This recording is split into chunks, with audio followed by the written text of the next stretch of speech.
is nothing. Only warm primordial blackness. Your conscious ferments in it.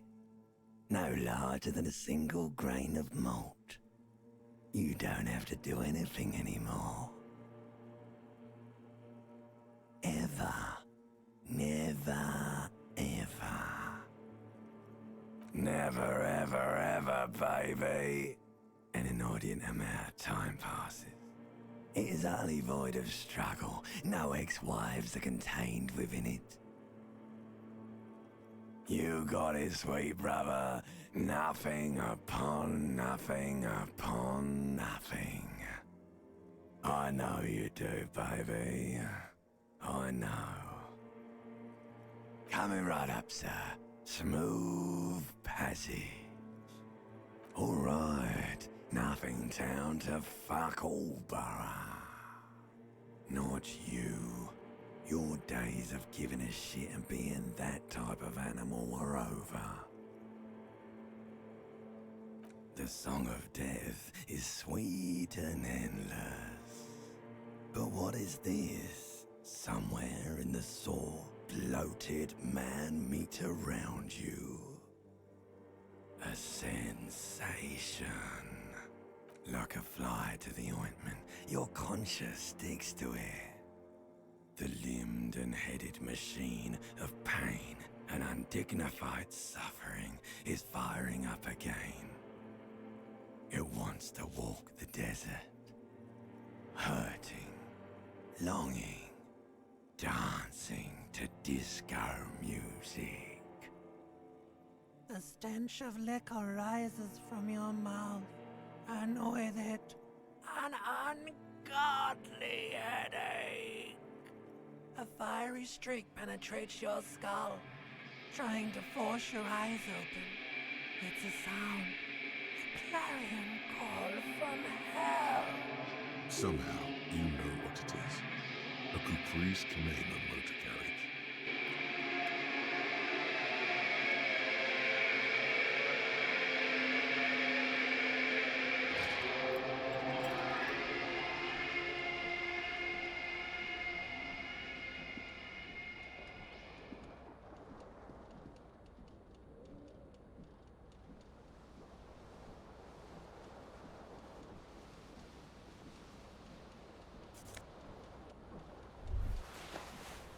You hear a jingle.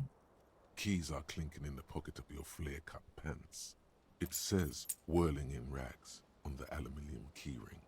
There is a single key on the ring. The number 1 is etched on it. It should open the door.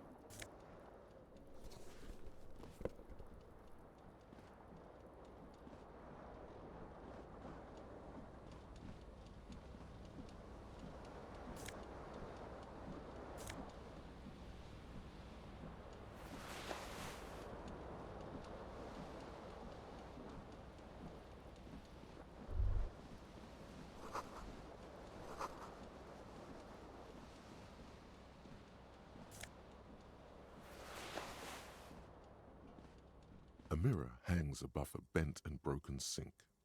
In a fierce discharge of masculine energy, someone has ripped half the faucet off. Was this not the same Elo that founds empires and lays waste to cities? Virile, uncaring towards the little things? Probably not, no. Hot water sprays from the faucet's base, and steam covers the mirror. You cannot see yourself, just the vague impression of a man. Suddenly, you realize you have no memory of the face that awaits you there, underneath the soft vapor.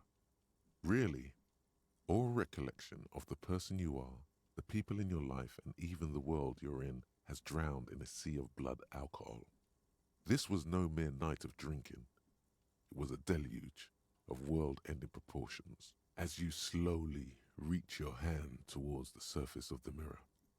Yeah, there is definitely something wrong with it. Where to even begin? There is the bloatedness, then the swollenness. It's like there's an upholstery of alcohol underneath your skin. Bet you are. Your nose feels like a small balloon in the middle of your face. It hurts when you honk it. It doesn't appear to be a particularly tiny nose either. Not with all the drinks it's absorbed for you. Behold. You have no idea who this thing is, do you? Too late. You clearly have rigor mortis on your face. Oh wait, is that an expression? Are you trying to make an expression with that face? Why? Please stop. It's horrible. You're scaring yourself. You can't, can you? It's like it's not even voluntary anymore. You have worn that grin into your face, and now it won't come off. What does it even mean?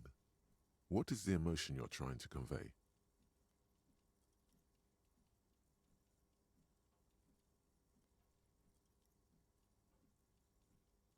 You are correct.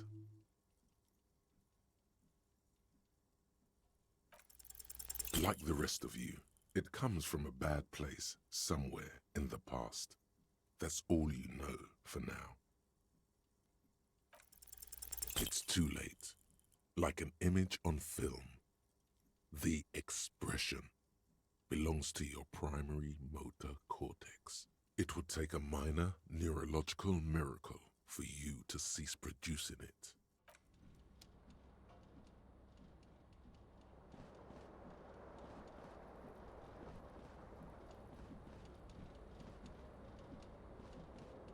This fan has two chain pull switches.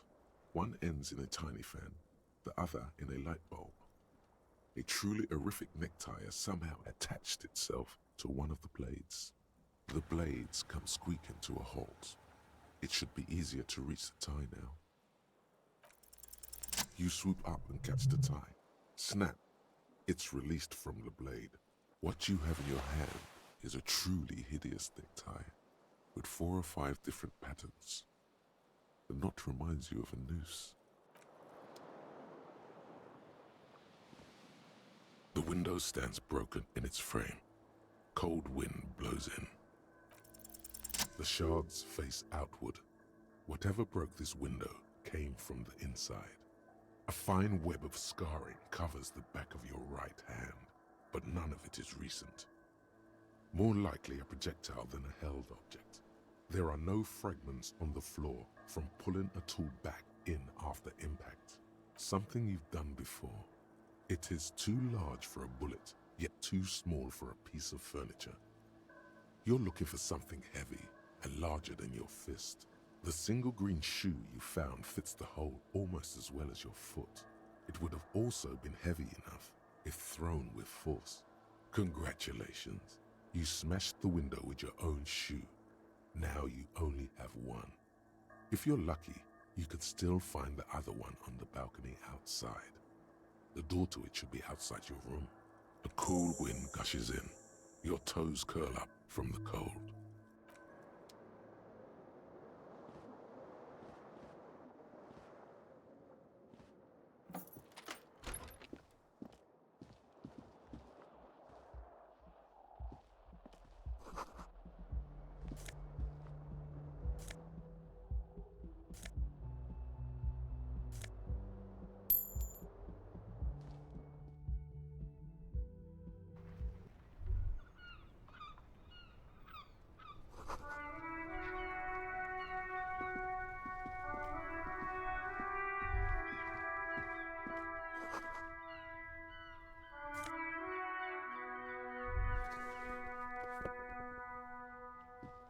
There they both are. 2 identical shoes, both copiously green and indiscriminately snakeskin, reunited on your feet, like 2 baby crocodiles. Good, they're balanced, comfy. Feels like the only good thing about you right now, truth be told.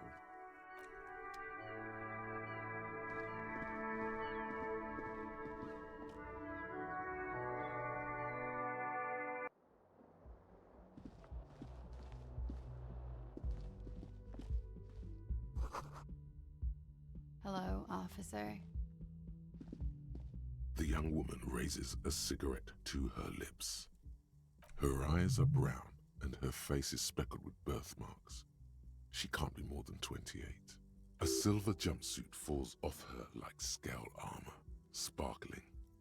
This is the sparkle of too many nights out on the city. No.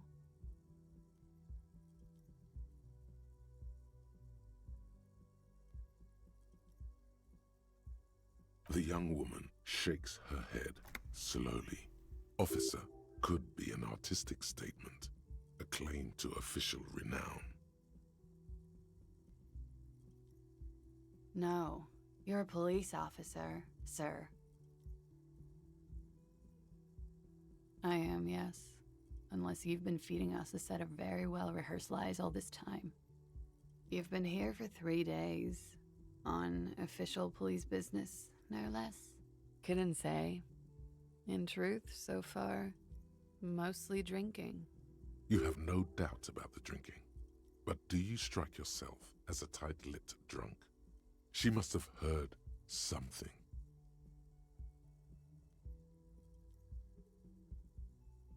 She nods. There's a mercenary out back. He's been hanged. The body has been there for a week now. The locals probably got tired of it and called the cops.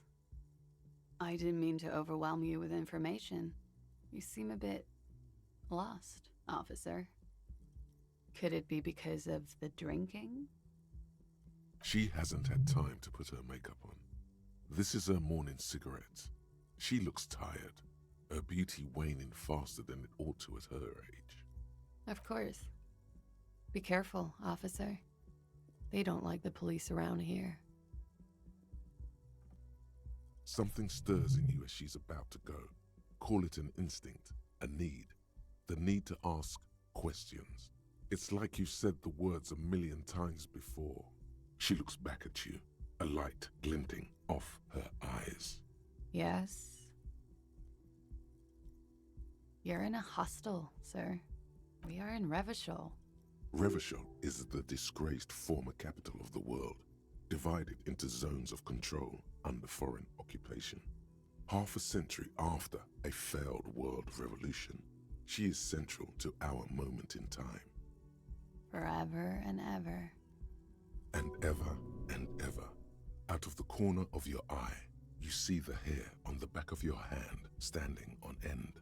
It feels as though low-grade lightning is coursing through you.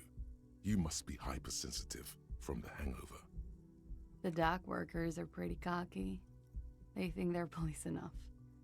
At least here on the coast. I can't say about the rest of the city. It's 51. The current century? Centuries don't have numbers. They have names. And this is the current one. Civilization has existed for 8,000 years, sir. You're right. There is nothing funny about civilization. There was the usual ruckus. Loud disco music. I couldn't say. It's impossible to hear people speaking from over here. Oh, yes. Various artists. Ostentatious orchestration prime among them. Oh, that. Yeah. Whoa. The less said about OO, the better. OO were huge where I come from. I was very young then, of course. Like 7. Life gets hard, but we go on. In that case, doesn't life get hard because we go on?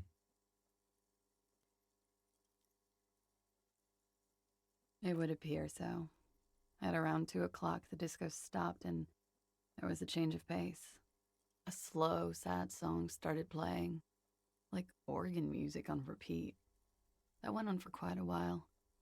Some of the time, you were yelling along to it.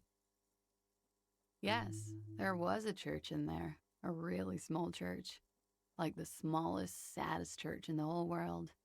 It was about that. And also, that it doesn't matter anymore and that we're alone now. It was difficult to tell. The song itself was very quiet and soft, but you sounded like a winded boar, sir. It was hard to understand what you were singing on top of it. Then you started screaming and trashed the place. Yes, never.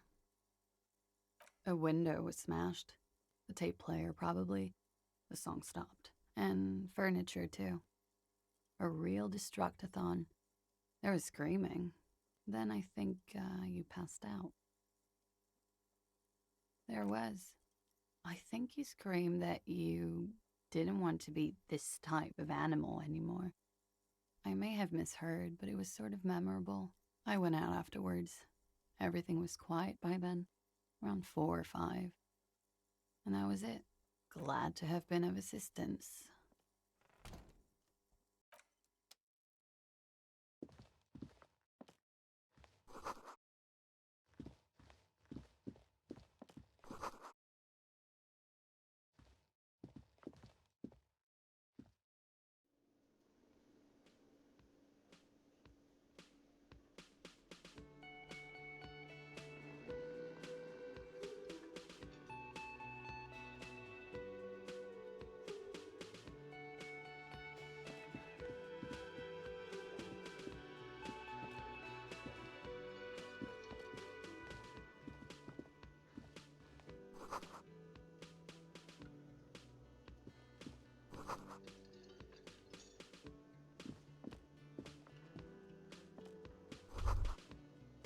You should totally sing karaoke here, the first chance you get.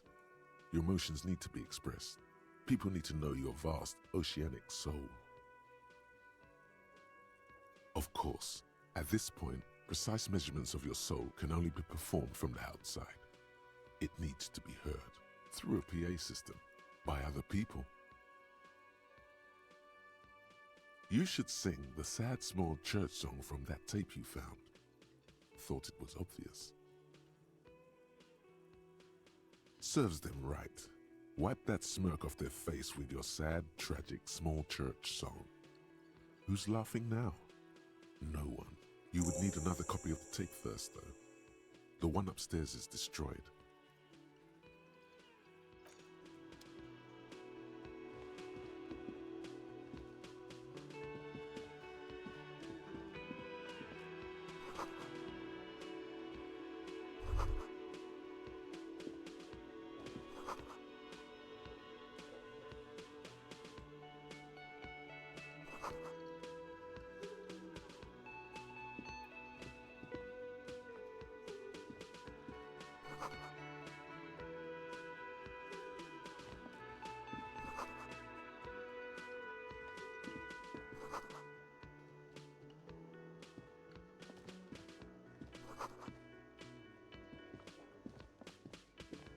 A bespectacled man in an orange bomber jacket is tapping his foot on the floor. Looks like he's waiting for someone. As you approach, he narrows his eyes and extends his hand in greeting. On the sleeve of his bomber jacket, as well as on its back, are the same enigmatic white rectangles as on your blazer. Hello, I'm Kim Kitsuragi, Lieutenant, Precinct 57. You must be from the 41st. You realize he's waiting for your name. Raphael Ambrosius Cousteau.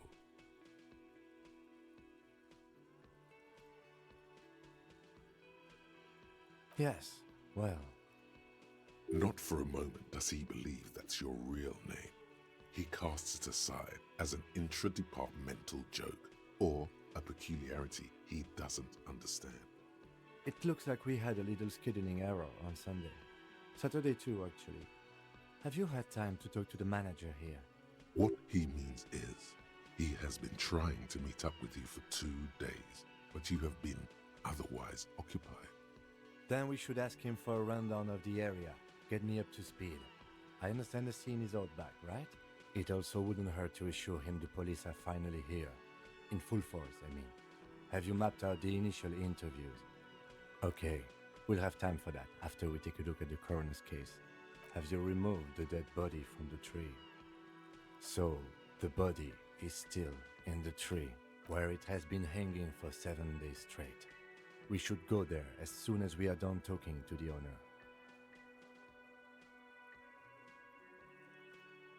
After you, officer. If you're about to embark on an investigation, shouldn't you have a badge? You mean you don't have a badge? Losing your identification card is a serious matter. My vehicle has a shortwave. You can use it to report your badge missing. I advise you to try to locate it as quickly as possible, but getting the body down should still take precedence. Lieutenant Kitsuragi is now in your party. You can talk to him whenever by interacting with him.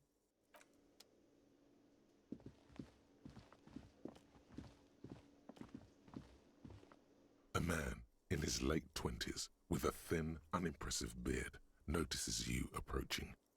He drops the ledger he was holding and turns to the lieutenant. Mr. Gart, right? Yes. I am Kim Kitsuragi from Precinct 57. This is an inter-district investigation, so joining me from Precinct 41? Right. Now, I know it took us a while to arrive at the scene. It also took you a while to call us and report the dead body.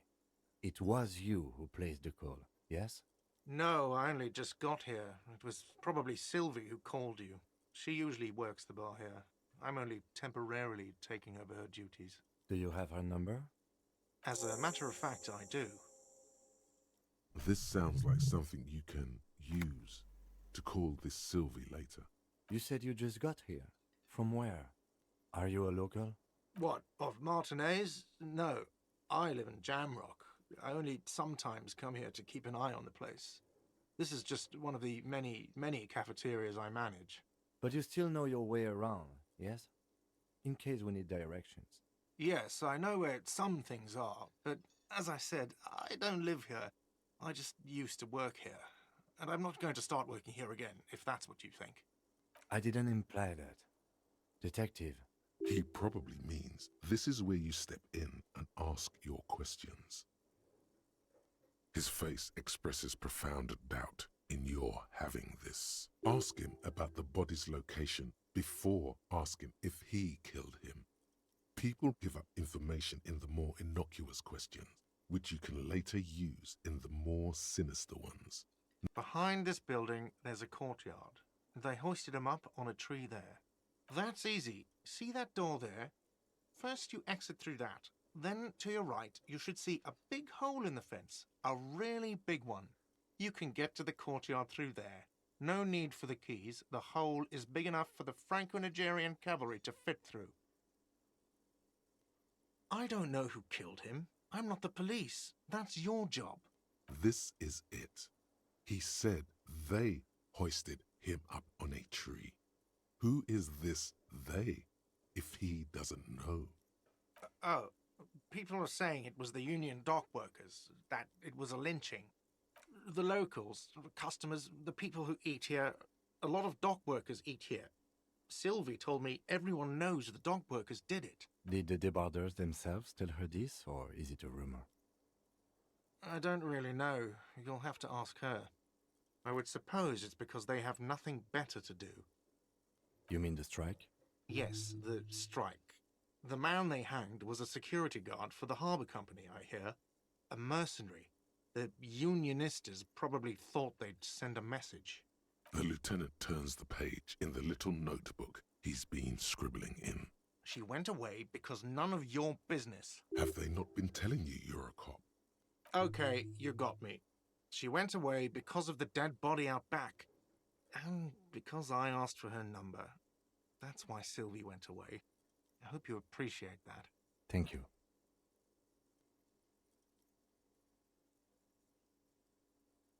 I asked an employee out. She didn't want to come, but felt obliged to. It was a bad idea. Now, what is so goddamn fascinating about that for you? It's got nothing to do with the lynching. Forget it. Let's go.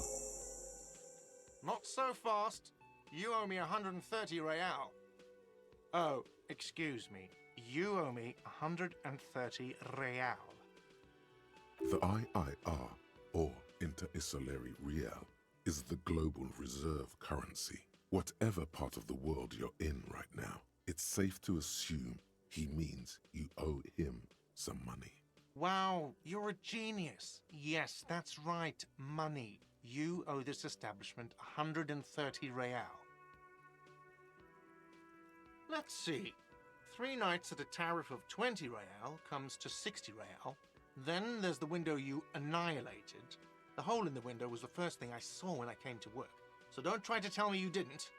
That will be 40 real in damages. Another thing you've annihilated is half the bar. You've run a tab of 30 real. Actually more, but we'll round it down to 30 for your hard work maintaining the stability and order of Revachol. That's 60 plus 40 plus 30 equals 130 real. And yes, real is still money. What are you, a philosopher? Money is what grown-up people use to pay for things. Things like this hostel room or 8 bottles of potent blend and 9 packs of Royal Extra. We use it for everything, really. There's a shuffle of nylon as Lieutenant Kitsuragi looks for something in the pockets of his orange bomber. I'm sorry, but he has to pay. I can't let him stay here any longer if he doesn't. If he doesn't have the money by tonight, then... Officer, maybe you are better off working this from home for now. You live in Jamrock, right? It's not that far away.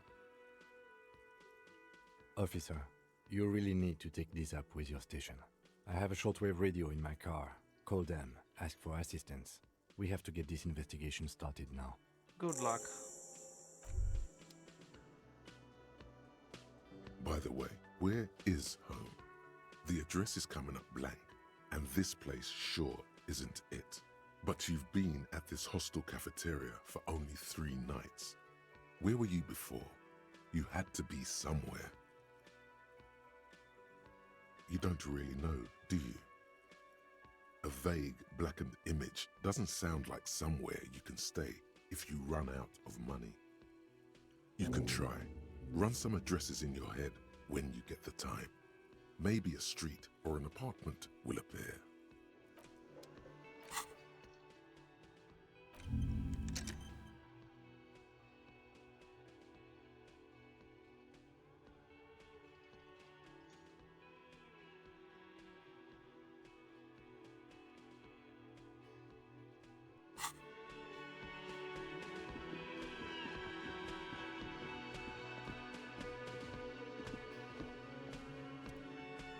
A colorful piece of plastic is dangling from his carabiner. Makes your fingers itch. On the counter, rolled out of his open hand, you see a blister pack of headache medicine. The man does not mind. You probably need them more than he does. You've just picked up some magnesium.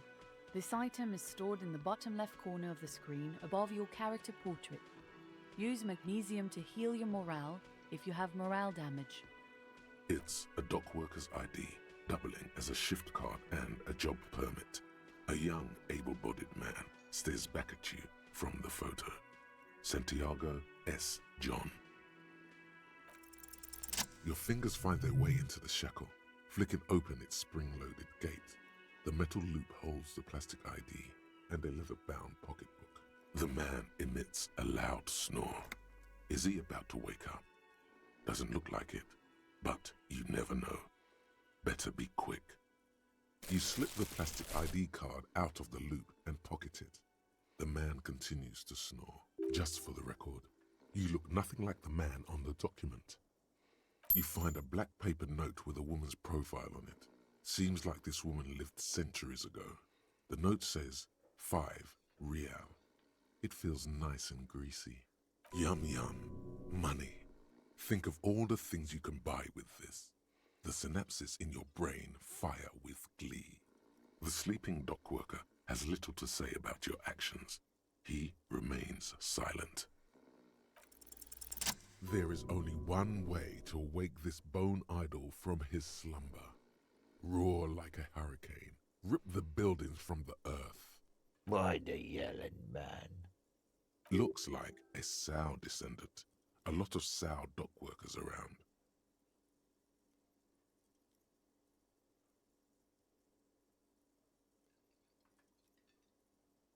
Wait, what? No, he was just sleeping. What do you want, officer? They got it. Majoret's got it. He's guarding the gate. Or just getting some sleep. Or was. We are. The workers. The union. We know what we need. What's right for us. Okay. I guess there's also Everard. He's in charge of the union. He's smart. Knows how to negotiate. He's got our back. Indeed. Help yourself to some. Wait. No. Oh, it's empty. Sorry about that, pal. That's the name of my employer. I work in logistics. How's it going? Haven't you noticed what's going on outside? We're in the middle of a strike down at the harbour, trying to force some sense into the executive board of Wild Pines. For one, I could use some more shut-eye in the mornings. Right to work, right to sleep, I say. Yeah, what about it?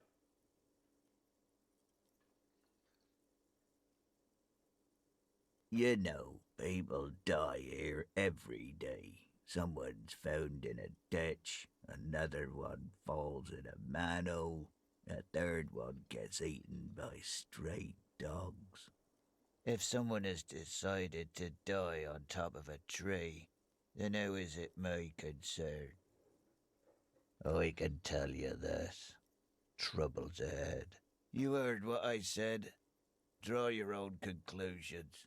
That's all I know, and I prefer to keep it this way. The lieutenant gives you a little nod, then makes a note in his blue notebook.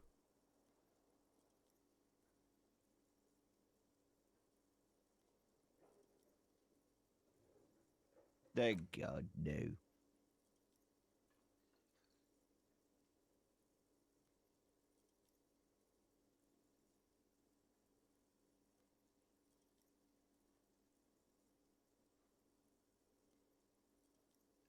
The worker stares at you, his eyes dry from sleep. A web of wrinkles covers his tanned forehead. I don't know what you're talking about, kind sir, but when I'm out, then I'm really out. No corpses, no mausoleums, just quality time. The dock worker doesn't answer. His head is already back down on the table, in sweet sleep.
Kuno's got this.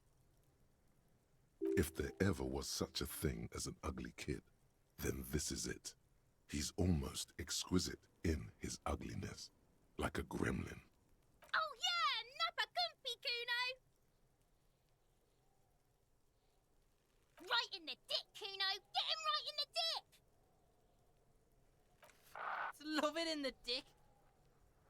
The boy is sweating profusely. His eyes are like two black holes and his jaw is twitching as if trying to break free from the empire of his body.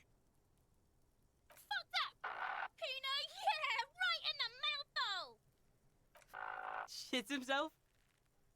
The rake, Kuno! You should throw the rake at him, Kuno! The fuck does Kuno know what a rake is? Kuno's not a gardener. We shouldn't do anything. I don't tempt such forces. You will see. The language these kids are using, pure unfettered id. There will be no reasoning with those creatures. All right, entertain the Kuno. Show me what you got. What you got there? What you got, huh? Show me what you got. The kid moves his hands like a basketball player dribbling fast. Irregular speech patterns, overconfidence. Could this kid be on drugs? This warrants further investigation into this Kuno. Kuno's Kuno, pig? It's always Kuno, never I. Clearly the kid's using the third-person perspective as a shield. Kuno doesn't do that smart shit. Don't throw that bullshit at Kuno. Kuno knows you're lying. Trying to get Kuno hooked on the book. Watch out, Kuno! He's trying to fiddle you! He's gonna put his hands on you! Help! Pig's got Kuno! Help! Rape! Help! He's got the Kuno, help! Everyone can hear. You need to get the hell out of here before. Yeah? Get out of here before the Kuno beats the shit out of you. Yeah, that's right. Drag your fat ass out of here, fat boy, before Kuno fucks you. Bye! Got fucked by the Kuno. We alright? You wanna get fucked again? Come back. Fuck does Kuno care?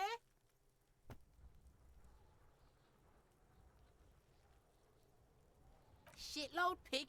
What's your question? Don't tell the pig shit, Kuno. This is where you quickly ask him questions. Real cop questions. Like a cop. Kuno's fuck imp. Kuno uses the fuck imp for target practice. He's trying to hide the fact that he doesn't know. Kuno knows all kinds of shit. Kuno's not a snitch, that's all. Trying to make the Kuno sing into the popo phone. Probably climbed. Kuno was busy down the road when that shit went down. You heard Kuno. Kuno wasn't even in Martinez. Kuno wasn't in Revachol. Kuno wasn't regional. I don't know. Some fucking Mesk or I don't know. Some other place. Night City. Kuno was in fucking Night City. There is no Night City anywhere. That sounds like the name of a city in some pulp science fiction novel. Kuno gives this info out on a need-to-know basis, and you don't need to know. Kuno didn't smoke the gimp, if that's what you meant. Thanks, Kuno. That's one name you can now cross off the list. You're testing Kuno's patience here. Get lost, Right, pig? This is where Kuno plays with his little wooden choo-choo. Fuck do you want with it? Yeah, whatever. Kuno doesn't give a shit.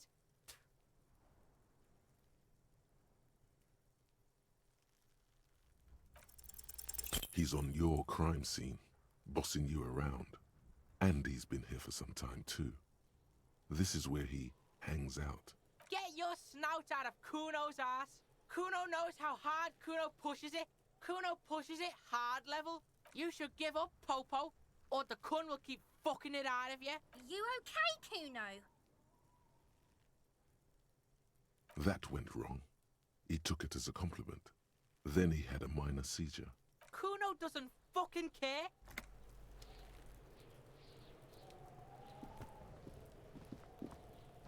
Kuno, the pig's getting pretty close to me. Come to snuff my shit out, I think. Looks like it's time for me to go, Kuno. Pig's come to take me in. I'm going away for a long, long time, Kuno. Going away for life. What's going on there? Fuck are you trying to pull, pig? What's this kid shit? Fucking mind games. I'd rather die than squeal. Get the fuck out of here, face. You got done. Talk to me. So it's a girl. Interesting. I'll die before I squeal. I come from the woods, good Davidu. You don't want to go there with me. You don't want to see what I've seen. Don't be traumatizing here. Get the fuck out of here. I'll die before I squeal. Murder was the case they gave me. I'll die before I... You don't want to fuck with me. I got my hands bloody. I'm not here, pig. You're not seeing this. You can still see the top of her hat from behind the fence.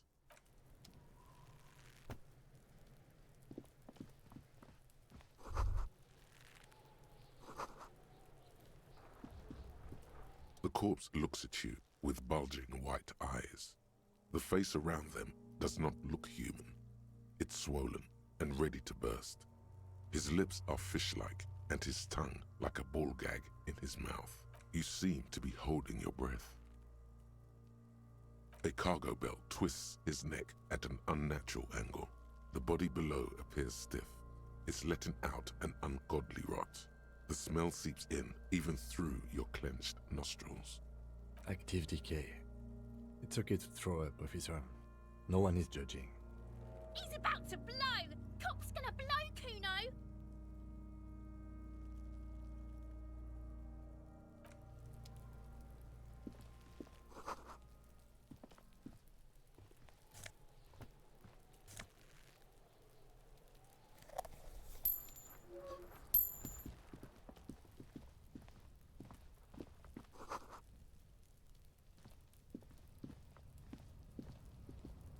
An inconspicuous pile of the roofing material, Eternite.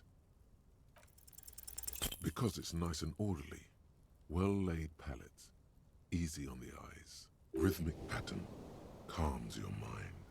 Mammals like this stuff. It's nothing. Someone just left some roofing material slanted against an old shack. Glad you asked. When junior researcher Olari Tal invented Eternite in the Vartna Polytechnic Institute some 30-odd years ago, he thought it would last forever. Hence the name, Eternite.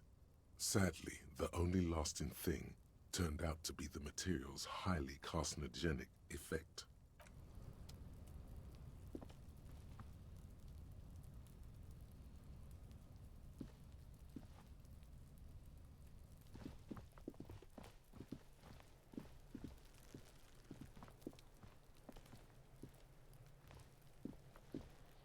There are several footprints in the mud, left by work boots. Anywhere from 6 to 12 pairs have walked here. Heavy workers' boots with reinforced toes and hobnails, all over the yard. Isn't this something an industrial worker would wear? Noted. Maybe more than 12. No, 8 pairs of boots have shuffled back and forth in the mud. 1. Standard work boot, steel reinforced toes, number 46. 2. Standard work boot, steel reinforced toes, number 44. 3. Hobnailed work boot, steel reinforced toes, number 43. 4. Standard work boot, number 45 or 46? You don't know. It's a miracle you can tell the prints apart as it is. The cold must have preserved them. 5. Another standard work boot, steel reinforced toes, number 44. 6. An aberration, light as air, even pace, same make of boot, but number 41. Impossible to tell. Could also have been an adolescent. The gait is undeveloped. 7. The glowing outline of a standard work boot, number 46. But the imprints are twice as deep as the others. The weight exceeds 200 kilograms. 8. And yet another standard work boot, number 44. There's an aberration in the pattern of the sole, however. The right sole is smoother, more worn. How many? I was pretty off then. I counted 20. I never got the hang of it. Hyperopia. Do you see anything out of the ordinary? A woman or a kid? Understood. Anything else? 200? Could it be the combined weight of 2 people, one carrying the other who's tied up? Let's say a heavily built worker carrying a similarly built, soon-to-be-dead man. He might be right. 200 kilograms of living weight is unlikely. I do. One of them carried him over. But why? Yes, they could have used a makeshift stretcher or just march him up to the gallows. I'm not assuming it isn't, but it's still helpful. Is there anything else? Interesting. Let's name it the odd soul. Someone operating a workbench with a pedal? Like a joiner at the harbor. Or maybe a drummer? A drummer only uses their right foot for the kick drum. You're right, it's stupid. Perhaps it could be a driver. A driver would wear out the right shoe before the left. The accelerator is on the right. We should keep our eyes open around the traffic jam. See whether anyone strikes out as a potential suspect. Seems prudent, no? A week, maybe? 7 days would fit the time frame provided to us by the caller, who reported the hanging. It is not impossible. I pulled last week's forecast for coastal Havashol. 7 days below freezing. The day before, the day of his hanging, was the last warm day. Correct again. Sub-zero temperatures would preserve the tracks in a good state. The commotion here could have taken place a week ago. What do I think? A mob of people brought something heavy to the tree. One of them was carrying the victim. They shuffled around, especially under the tree. Then, after hoisting him up, they stood in a semicircle facing his direction. At first glance, this appears to be a lynching. Indeed. They all stood in a row here and looked at the tree. Yes, everything fits so well. Carried him over, hoisted him up, watched him hang. This is easy. The lieutenant's eyes narrow. He's thinking to himself. Either way. What else? What do you see?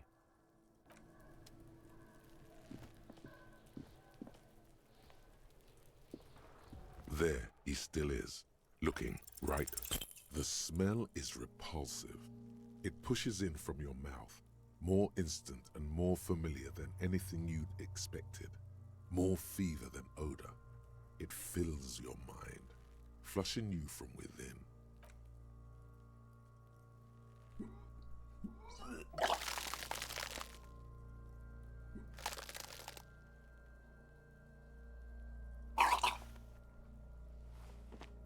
Too late. It's impossible to keep in. Your body curls and pushes it out, burst by burst, until a pool of vomit lies under your feet, and your throat stings from the stomach acid. The smell of Commodore Red rises from the pool. Among it, distilled spirit and bits of shish kebab. It's okay. Happens to everyone. Keep it. The hangover is clearly making this worse for you. You could use some ammonia to clear your head. If you can handle the headache. Some officers use it to deal with cadaverine odor. There is Frit nearby, east of the hostel. They usually have a small apothecary. If they don't... There's a greenhouse here, and a gardener with a wheelbarrow on the corner of the whirling in rags. If she works here, she might have something for the smell. Pretty clever. Acquiring ammonia will provide a modified...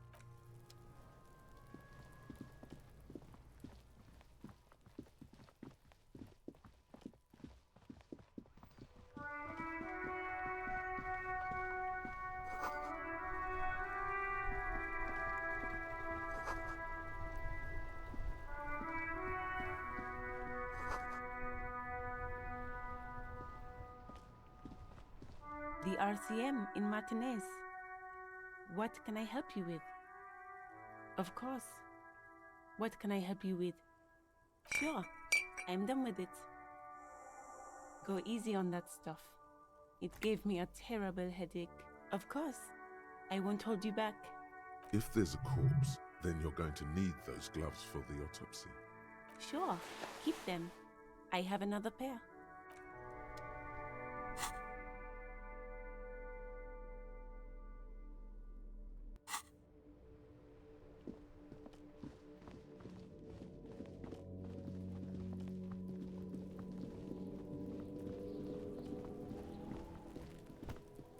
There he still is, looking right through you with his white eyes. The body below is entirely dedicated to that corpse smell.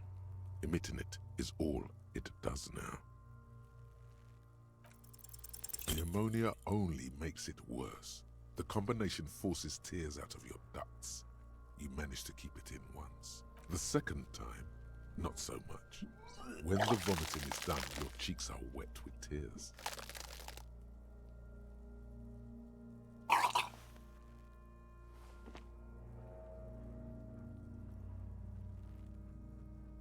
Nor does the wind right now.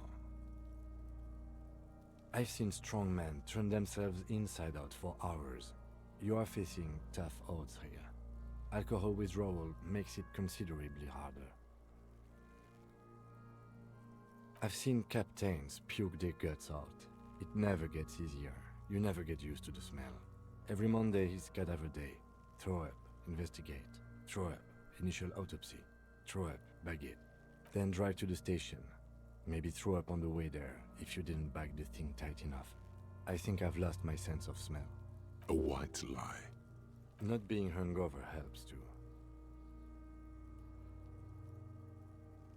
That's probably a good idea. Clear our heads. But before we can do that, you need to get your shit together.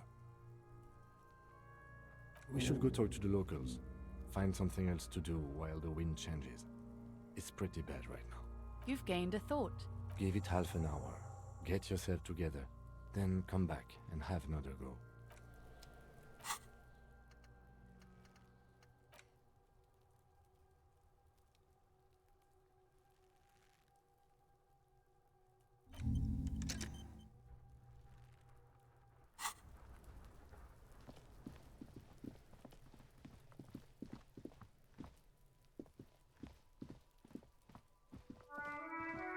You see a set of tire tracks in the brown slush that covers the plaza mosaic. The tire tracks were left here by an unknown event that took place some days ago. It's a message, written in the language of burnt rubber. Some of that rubber stuck to the tiles right in front of the whirling in rags. This is point A.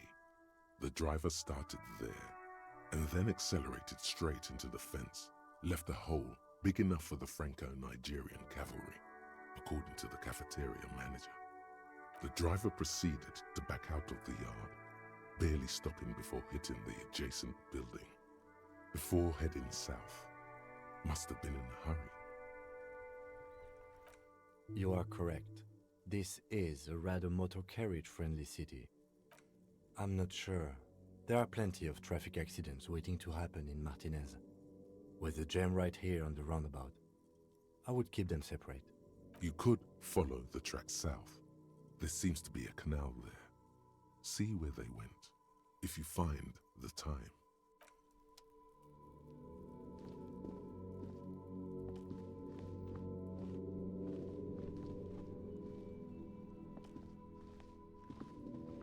An old call box with a matrix of push buttons.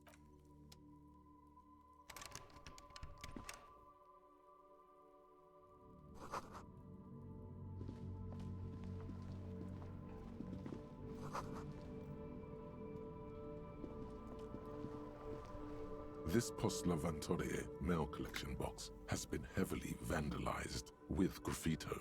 A closer inspection reveals 2 bullet holes in the front. A faint sticker on the side reads, RCM Emergencies Desk number 8102, with a slogan, Mankind, be vigilant.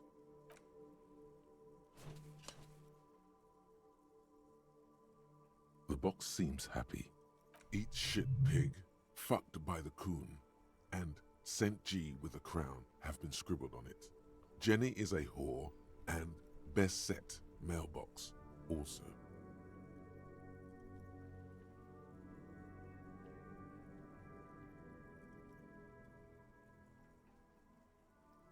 The mail collection box seems cathartic, thankful even. So do you. You shudder, then you swallow. The worn and beaten wooden planks of the bench do not look overly comforting. We can sit on benches after we've solved the murder. Let's go. You can revisit the bench if you ever need to pass the time when Lieutenant Kitsuragi is gone.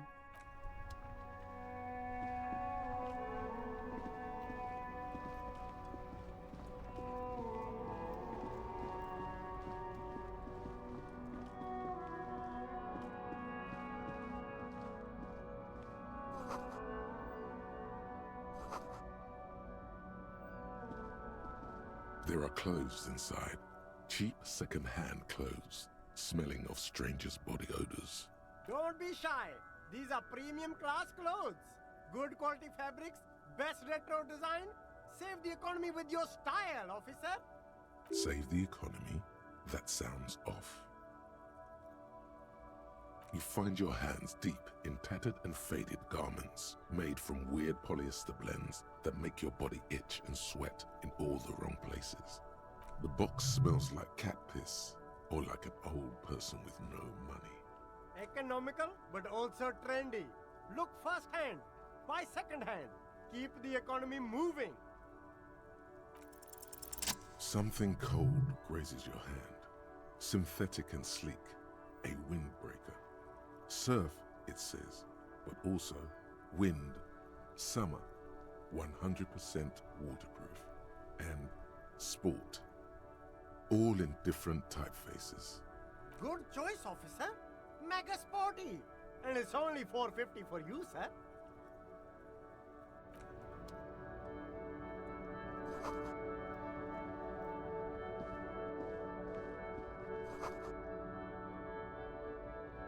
You see a Samaran street vendor surrounded by a motley assemblage of goods.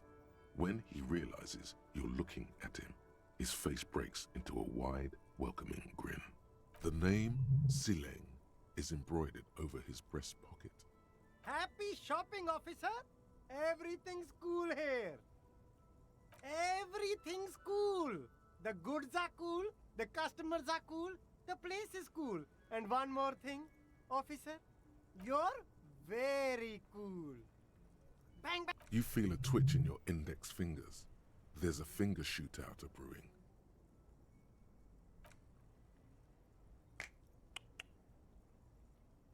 Don't shoot, officer. Have we got an arrest here or just a shakedown? Good one, officer. You're a funny guy. Now what can I do for you? Then fire away, officer.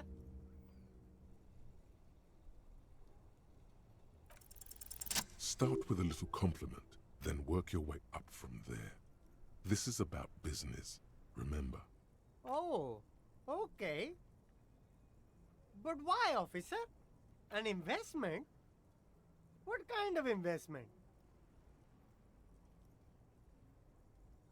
Fair point. You can't have a successful business without a loyal customer base. How much is your loyalty worth? 10 real is a bargain for that kind of investment. You got it, my man. You mean these delicious pre-packaged shelf-stable meal kits? Really easy to cook, no hassle, really cheap too. Buy some, try them out. No hassle. There's a little of a hassle here, it appears. A moral hassle. No problem here, officer. I get all this from one of my suppliers. An extremely reputable guy. Oh, he's a good guy. I think you'd get along.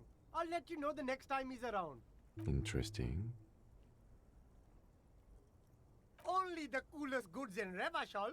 I've got sneakers, speakers, extremely comfy pants too. Try them on right here. No shame, only freedom. Anything for you.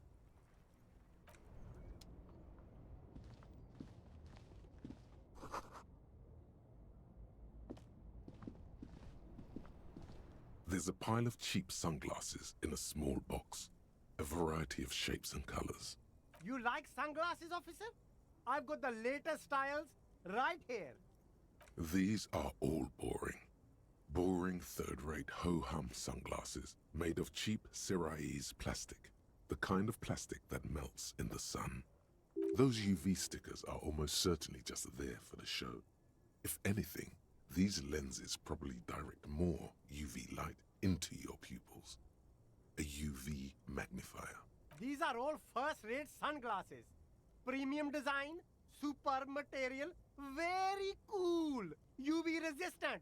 These will definitely keep your eyes safe and cool while doing your dangerous police work.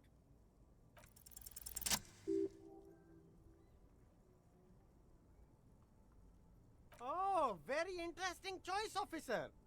Very high culture. This is how a sea monster sees the world. You've become a sea monster. Giant, hidden, and strangely tender at heart. All is blue. All right, but these actually make your vision worse. It's like literally being underwater. Wow, officer! You look so cool! And they can be yours for a mere 3 real. My regular customers have passed them all up because they've got no taste. But you found them. The lieutenant tilts his head and steps back, eyes narrowed in a thorough examination. It's a case to him. You look like a musician. Like a blind musician. But you could do worse. Take them if you want.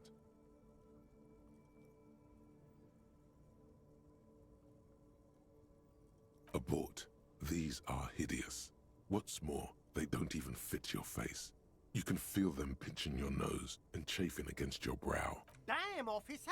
You look like a mega secret spy. Very secret. They're practically made for you.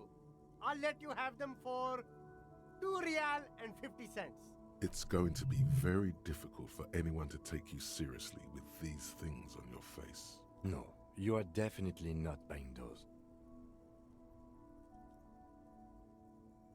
Are you sure? But they look so good on you.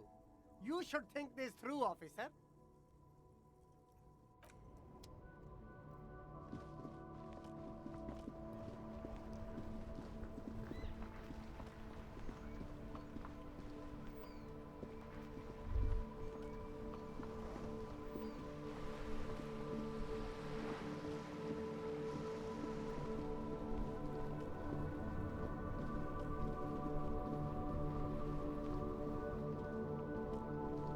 Before you stands a motor carriage.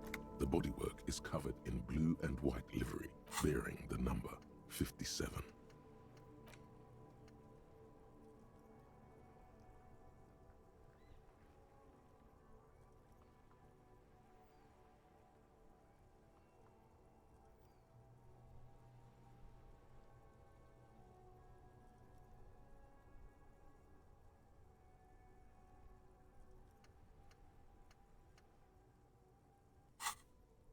Vapor emanates from the large engine on the back of the vehicle.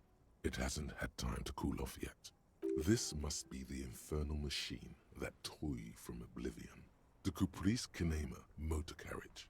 In the cabin, you are welcomed by a set of steering levers, a radio microphone on a hook, a pull-out toolbox under the seat, and the soft glow of the fuel preheater gauge. A scent of leatherwork and heavy fuel oils washes over you.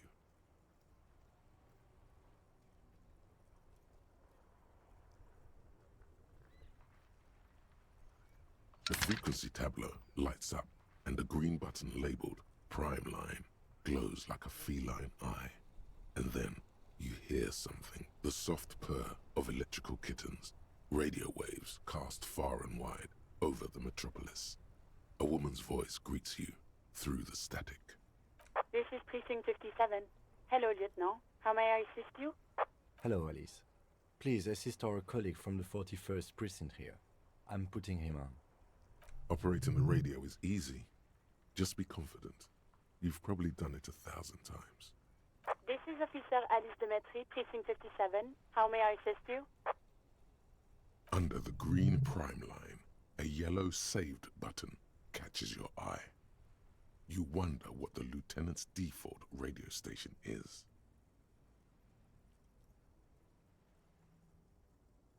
Of course. What is her number, officer? Yes, hold on. Her number is 005 1944 298. Received. Hold on, officer.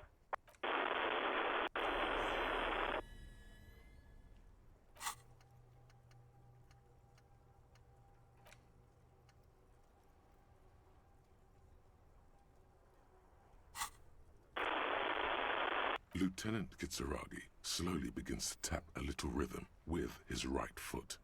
Quite a lot of time has passed. Officer, I have Sylvie Malaika on the line for you. Yes, hello?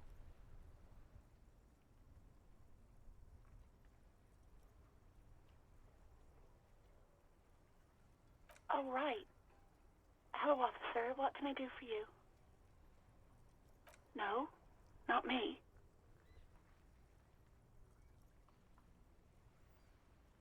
No, sorry. I don't.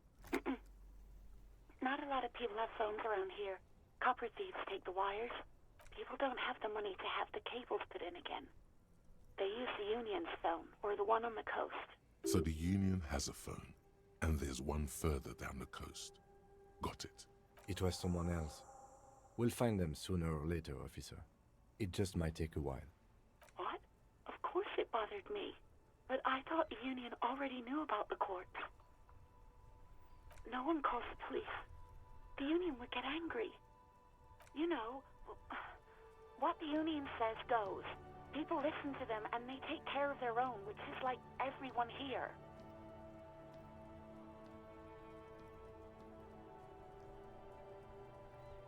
I didn't want to get in trouble with the others. Push her further. Show her the error of her ways. I didn't know I had to report it. I thought someone would take him down eventually. You can almost hear the girl getting smaller on the other end of the line until she almost drowns in static. Okay. You mean why did I leave the bar? Honestly, I'm not really comfortable discussing it with you, sir. Why not? What? No, why would you even think that? Please, don't bring Gar into this. It's none of your business. God, why can't you just mind your own business? She mutters. I already said I don't want to talk about this. You're messing everything up again. You mean why? Why not? Let's just say I left because I needed to get away from someone. You know who. What? No, why would you even think that? Please, don't bring... God, why can't you... I already said I don't want to talk about... I do hope so. Please, don't call me again. Bye.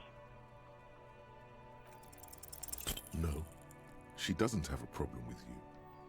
It must be someone else she's angry about. Some other guy. Like God. Trust me, you wouldn't want to be the guy here. You know how it is. Yak, yak, nag, nag. No, you're the guy. You're Lieutenant Love, matchmaker extraordinaire. Help the poor girl out, lest she turns into a spinster. What misogyny? I'm just telling things the way they are. Can't a man be honest in his own head anymore? You have to act, Lieutenant Love. You have to calm that hysteric down. Tell it you've got everything under control. Then go and have a little boy's talk with God himself. Think you can do that, Lieutenant Love?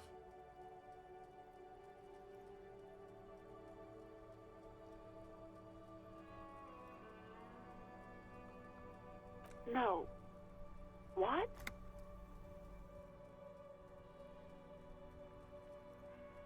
God, what is happening in your head? Oh God. Please, just stay out of my life. What? What is it? Call was dominated by the other party. Anything else, officer? It's on. The love quest is on. Too late, everyone. It's on. Take it to God now. Just a second, officer. 10-2, 10-5. This is 41st. Come in, over.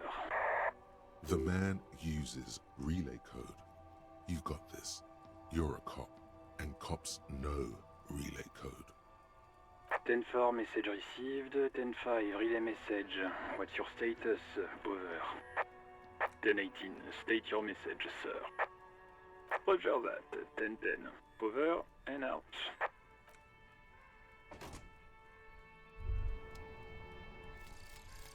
Volumetric shit compressor. Bizarre scientific news from Revachol West today, where a police police officer's shit has been observed at a pressure of around 495 gigadecimals. These metallic hydrogen levels of shit togetherness were thought to exist only at the center of collapsing stars, not law officials. It remains to be seen how long the shit singularity lasts.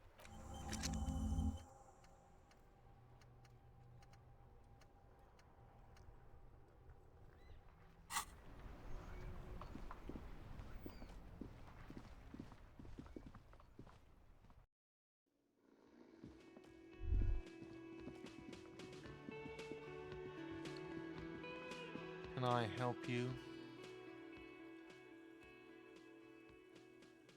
God. Oh, but he should be.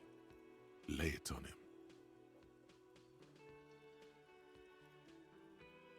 Of course you do. This was your plan all along. This is how you fix it for them. By answering the woman question. Wonderful. It is. It's wonderful. What? What does that mean? Cock carousel?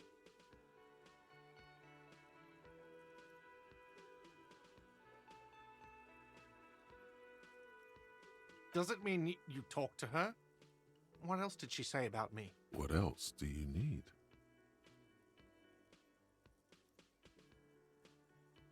He looks at you, spinning your arms, then leans on the corner and sighs. His head drops between the shoulders, heavy and defeated. She broke the bird, you know. The great skewer. I found it on the ground with the broken wing. On the morning she left. I should have known. It was her way of telling me to piss off. I should stuff it up my arse. Or you broke the bird. It can also be that. I think Sylvie even. Yes, the bird is connected to this. It's a symbol of hope, and she broke it.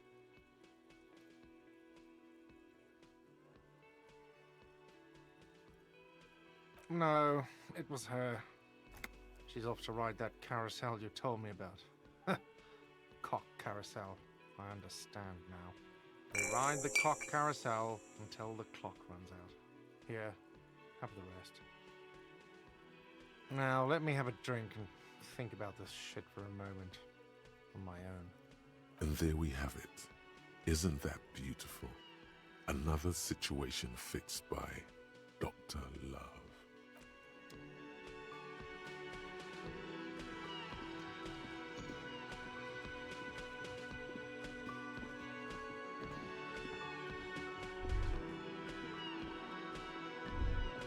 That sugary black rum stain on the counter makes you teary-eyed with joy. It's almost touching how syrupy and sticky it is. How long have you been up? Oh, excuse me.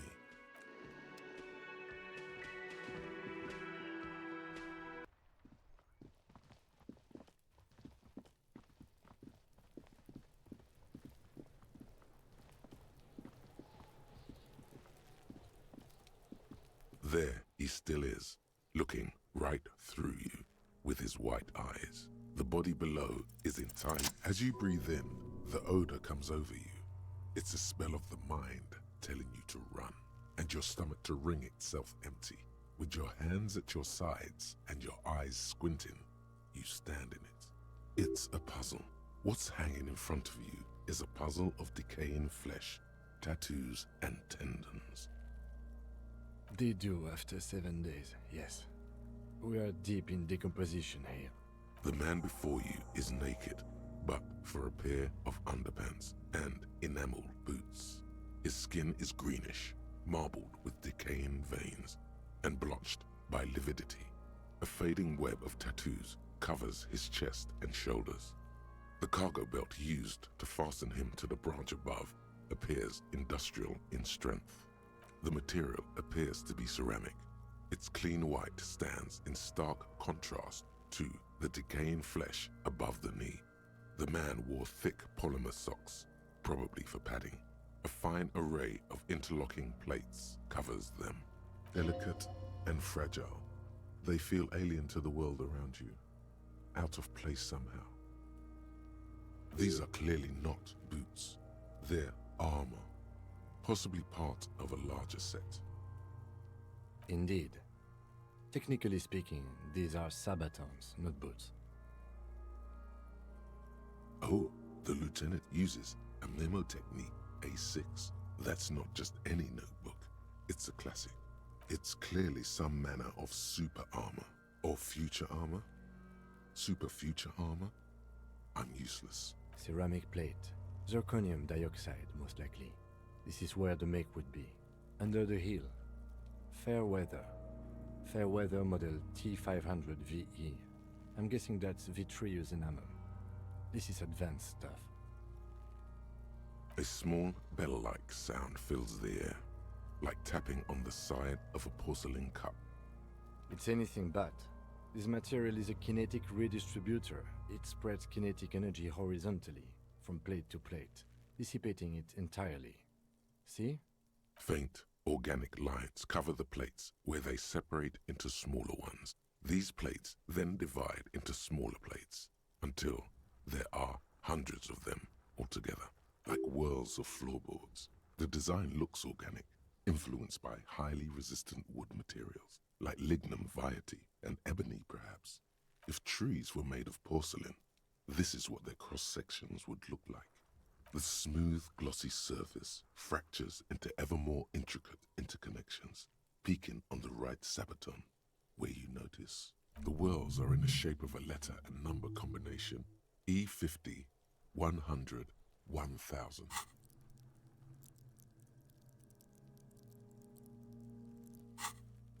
Good.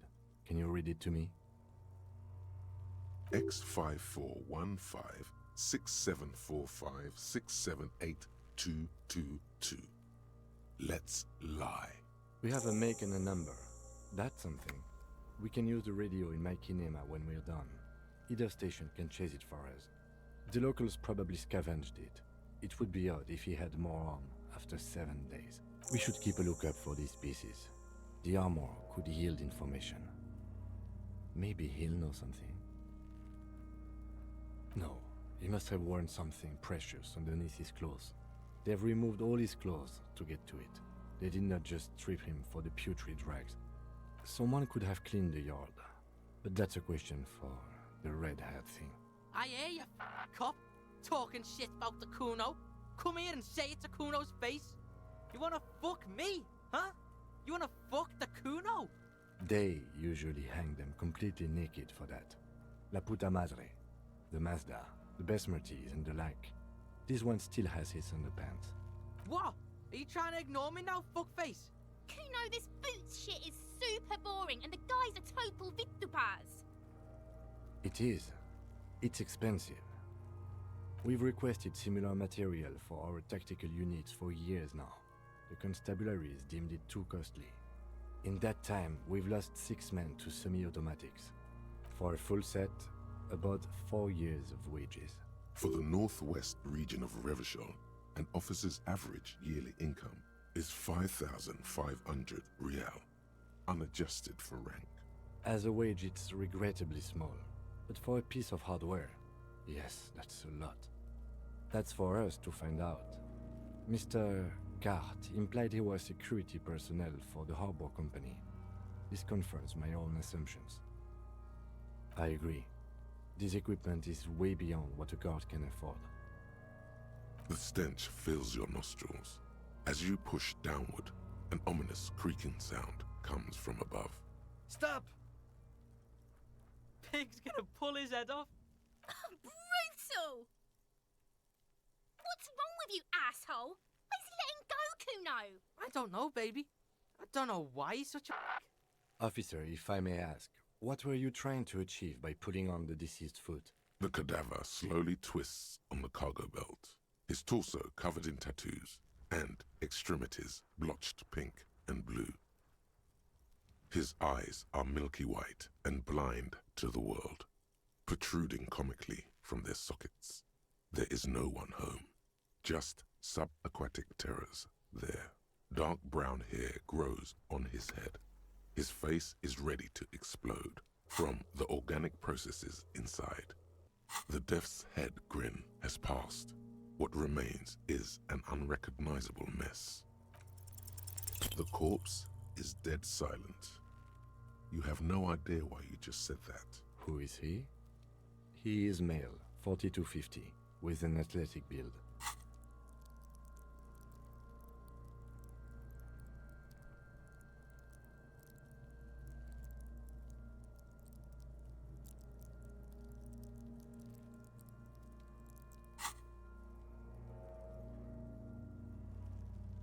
The corpse looks right through you as you distance yourself from its stench, eyes like a shark.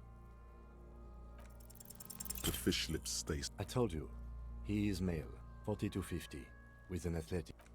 As you narrow your eyes, the monster before you blurs into a violent mess of green and pink. This is a trick. You've done it before. Pink is where the blood settled in the first hours post-mortem. You can use it to see if the corpse has been tampered with. Does his position at the time of death match the discoloration? Only the lower extremities are pink with a dash of blue. His fatted hands, thighs, and his neck, just above the noose. The rest of the corpse appears dark green in the cold spring air. I see it. His neck too. The lividity goes right up his chin. We have good, well-pronounced discoloration here. The monster comes back into focus, an explosion of color, coursing with dark marbled veins. His stomach appears pregnant with something. Black liquid streams down his thigh and onto his boot. So, what do you think?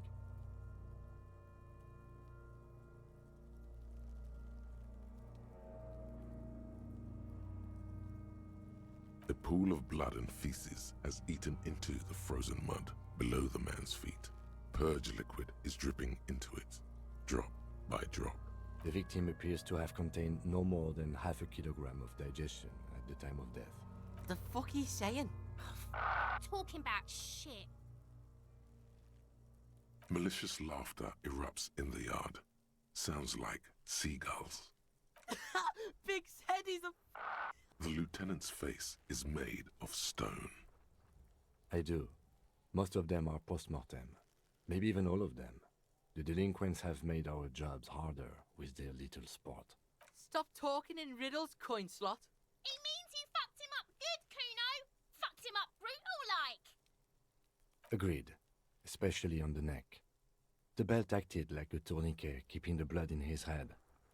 The hypostasis supports a hanging. There's always a chance. We should check for ligament marks on his neck to see if they're in tune with the belt. We'll have to get him down first. But there is no breath to catch. Only the cadaver filling the air and your nostrils. He slowly rotates before you, decomposing. An intricate web of blue lines stretches across the torso, from the right shoulder to the solar plexus. Each time they intersect, a small white star is formed in their crossing. Hundreds of fading asterisks riddle his skin. Their concentration is highest around his heart. I have only a cursive knowledge of the science of cybernetics. I would not know if it were.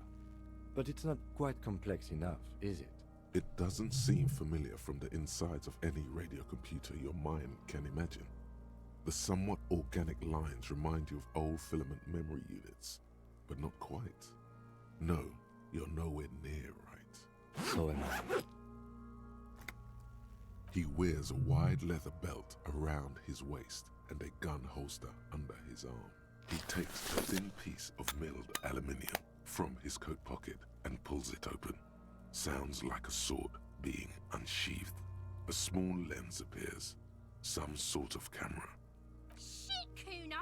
What the fuck is that? An instant color camera. I have only 2 ampoules, so nobody move. I don't want to waste one. A sound, a shrill flash, followed by the breaking of a small ampoule of glass. You see streams of color pour onto the thick, glossy piece of paper, rolling out. In case we need it. Yes, it is pretty cool, isn't it? There is only one ampoule left. Use it wisely. It contains insight to the victim's person. By his build, I'd say this was a man of physical violence.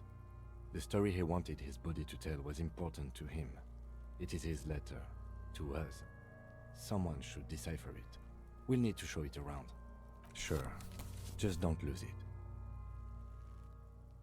The glassy-eyed corpse looks by, his mouth mute and his skin as colorful as the chemical rainbow on the photo paper, teeming with opportunistic organisms. You've acquired an interactable item. Investigate this item further by going to the Interact tab in your inventory. The hangman's knot is pulled tight by the weight of the corpse below. Yellow, hard-edged polyester cuts into his neck. Above, a sliding buckle ties the belt to the branch. This is a steel-reinforced cargo lashing belt, big brother of the regular cargo belt. It's used for tying cargo under 6-rotor airships. Airlifting. I thought it was used on lorries for strapping cargo to them. The local harbor uses 6 rotors to shuffle containers around. I get the sense they use whatever was on hand without paying much attention to not incriminating themselves. I was afraid it would be. Thin steel wiring, parallel strands. This makes getting him down more problematic than I had assumed. A noose is one of those things that's easier to use one way around. That ladder can't carry a grown man. I didn't see any splintering either, did you? I think they lassoed the branch, then pulled on the belt to close the buckle. Could be. The shape of the branch supports the theory.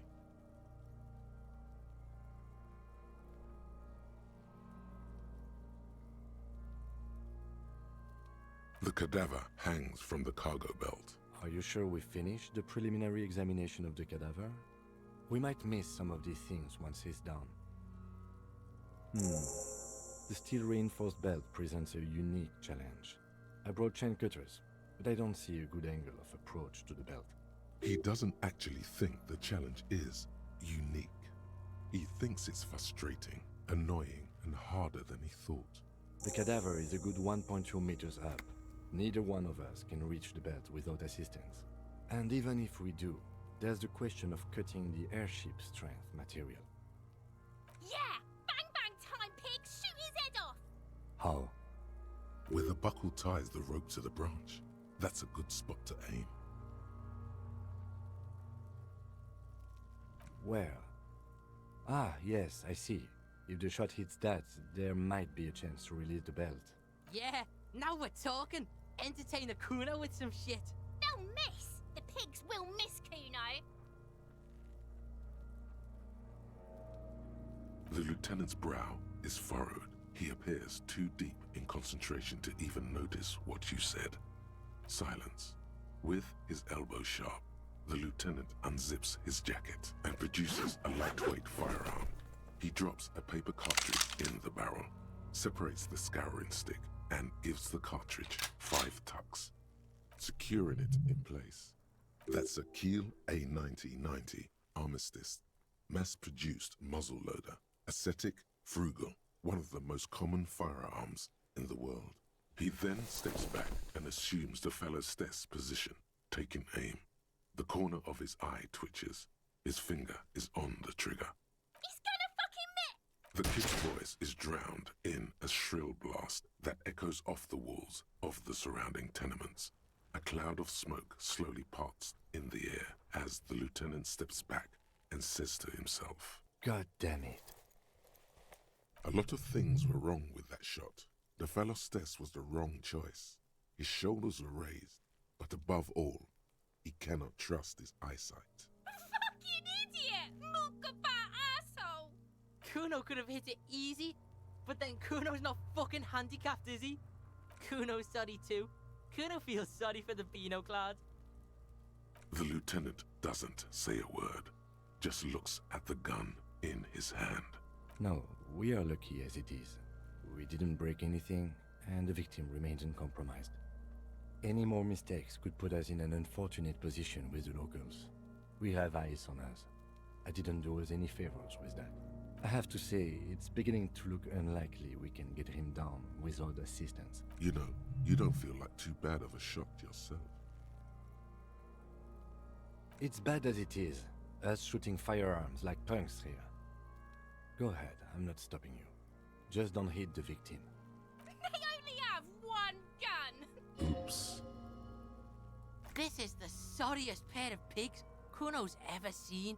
Officer, why do we only have one gun? The lieutenant follows suit. He finishes loading the gun in silence, then hands it to you. Yeah, take it, you fucking banana boyka! Take it and shoot yourself in the mouth! The cold piece of bakelite and gunmetal is surprisingly light. Your fingers fit right through the guard, instinctively resting on the trigger. The fuck are you waiting for, Kuno? Tell him to shoot himself in the mouth! The buckle comes into focus in your sights. You stand with your feet planted firmly in the ground and your left hand supporting your gun arm. Why don't you just shoot yourself in your mouth? At least you won't miss. Do it! Set me free! Don't. Do it!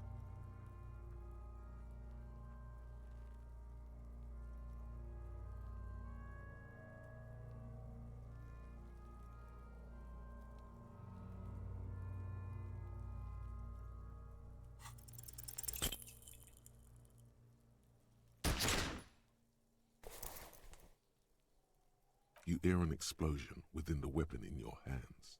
The branches of the pine tree behind the girl shake ever so lightly. Your ears are still ringing. A plume of smoke has erupted from the barrel. The little monstrosity stands in the cloud. Her face is petrified. Then it begins to twist demonically.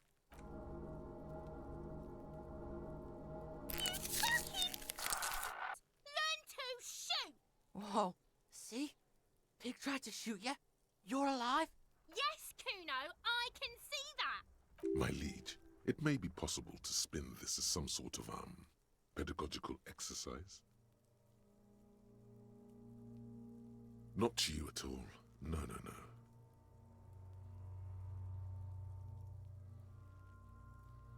You sense nylon moving somewhere to your left. There's motion in your peripherals. Then it's already too late. The gun has left your hand, still numb from the recoil. The lieutenant holsters it under his arm. I think you're underestimating the gravity of this situation, officer. We need to take a breather from this scene, now. We need to access the harbor and ask the leader of the Union to have it taken down. They have the tools, and they have men. I did not want us to be indebted to Everard Clare. I wanted us to be able to deal with it ourselves. That is clearly not the case. We need help. You need to suck my dick! Why the fuck am I still alive? The leader of the Union, a dangerous and corrupt man, one you don't want to be indebted to.